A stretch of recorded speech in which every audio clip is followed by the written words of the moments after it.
Self-care is defined as an activity that we do in order to take care of our mental, emotional, and physical health.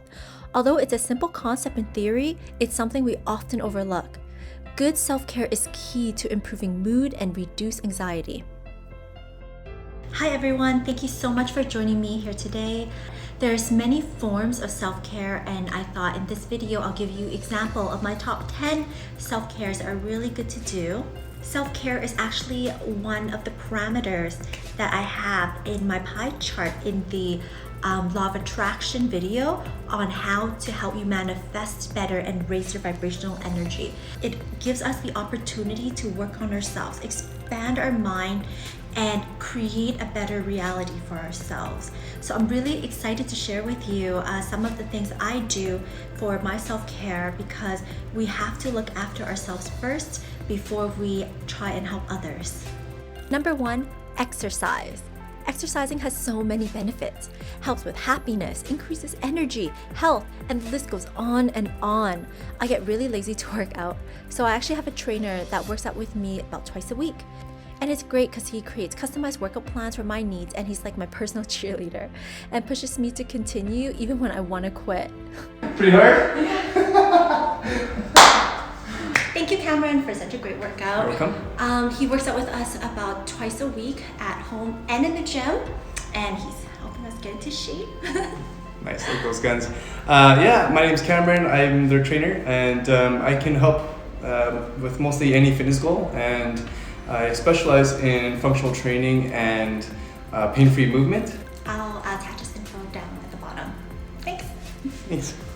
But if you're not looking for a trainer, there are tons of excellent videos right here on YouTube to choose from. Number 2, self-reflection. I find this a very critical step in self-care and self-improvement. It's really important to know where you come from in order to understand where you are going.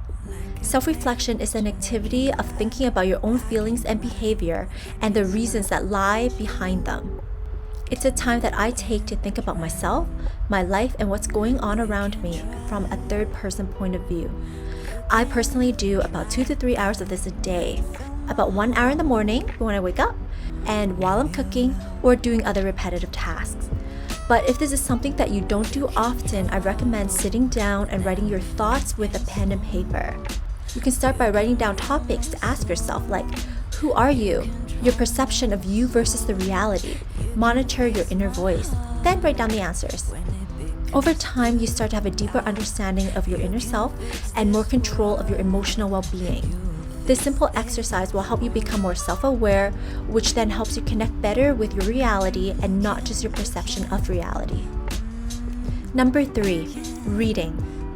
As Dr. Seuss once wrote, the more that you read, the more things you know, the more that you learn, the more places you'll go. I also love reading from bed. It's one of my most favorite places to read, especially at night or even in the day because it's so bright. I'll tell you a little bit about some of the books I'm reading. This one is called The Laws of Human Nature. It's a really, really good book. It talks about human nature and why people do the things they do out of a lot of times subconscious drives. The Power of Now is a really good book as well. I highly recommend it. It really helps with self-development.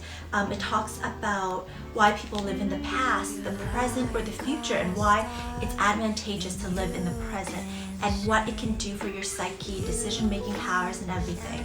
Oh, Becoming Supernatural is really good.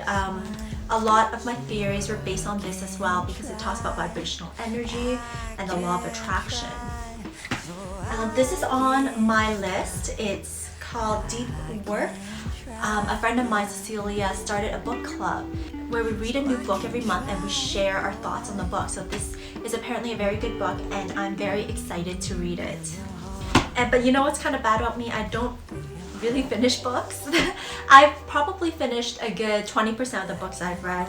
Like, as you can see, I have little bookmarks in a lot of these books because I get so excited with new books that I kind of jump from book to book. But you know what? I will finish reading them all. Number 4, meditation. I like guided meditation, which you can find on YouTube or Spotify. One of my favorite is breathwork meditation, which is where I sometimes get downloads from the universe, and it's really enlightening. Meditation brings the brainwave pattern into an alpha state that promotes healing by cleansing and nourishing you from within. Number 5, hobbies. Hobbies is a great stress reliever. Hobbies encourage you to take a break. And by having a hobby that we enjoy, it brings us joy and enriches our lives, and it gives us something fun to do during our leisure time and affords us the opportunity to learn new skills. They also let you relax and seek pleasure in activities that aren't associated with work, chores, or other responsibilities. It makes you more interesting. People who have hobbies have experiences and stories that they can share with others. So this is an activity that Roland and I normally do together. It's really nice because it's very relaxing, and we just sit here and color away. It actually takes a long time. We've probably spent a good 10 hours so far and completed maybe a quarter of this sheet. These are all the Legos that we want to put together still, and these are the ones we actually completed. We have like friends and family help us because it takes a long time, but we put this one on a Lazy Susan. Look, and when you turn it around, you can see the inside. Number 6, learn new skill. Learning a new skill offers us new challenges and experiences while allowing us to explore ourselves and our talents. Skillshare is an online learning community with thousands of classes for creative and curious people on topics including illustration, design, photography, video, freelancing, and more. And I'm looking forward to my plant and art classes. Number 7, plant care. Personally, I find taking care of plants very relaxing. Plants also have a sense of peace around them. They don't care about your busy day, they just sit there and grow. The benefits of caring for plants can improve your health and wellness and help you cope with different types of stress. It all started with one plant, and now I have like so many, I can't even count them all. It also teaches you patience and how to appreciate the little things. And when they reward you with a flower, you can sit back and smell the roses. These are little baby sprouts that came up. I'm so excited for all the new growth that's happening. This plant here, I believe it's called a pothos. Oh man, when I first got it, it was probably up here, like it was this long. But now look at it! It grew by almost a foot. Oh, it makes me feel so good. Number 8, pamper yourself. We often feel guilty about treating ourselves, but the fact is that self-care helps reduce our stress, soothe our bodies, and refresh our minds. Getting a massage or facial is one of my favorites, but when I'm at home, it feels great just to run a bath with soothing salts and essential oils, play some relaxing music, and just soak the stress away. Number 9, organize your space. Our physical space is often a manifestation of our mental mind. The more cluttered your surroundings, the more cluttered your mind is. So let's clean up our surroundings so we can free up our minds for more complex tasks. Because I'm not a big fan of cleaning, I like to section off time to help me get started. Normally, I set 30 minutes, which ends up flying by because the progress I make is really good. Alright, 30 minutes. And that's starting now. Number 10, cooking. I find cooking to be extremely therapeutic, and I subscribe to a thing called HelloFresh, which delivers us different meals every week. And today I'm going to be making oven-baked chicken. And when there's a specific dish that I want to make, I just simply Google or YouTube how to make it. There's just so much information on the web now that you can make almost any dish you want just by simply looking it up.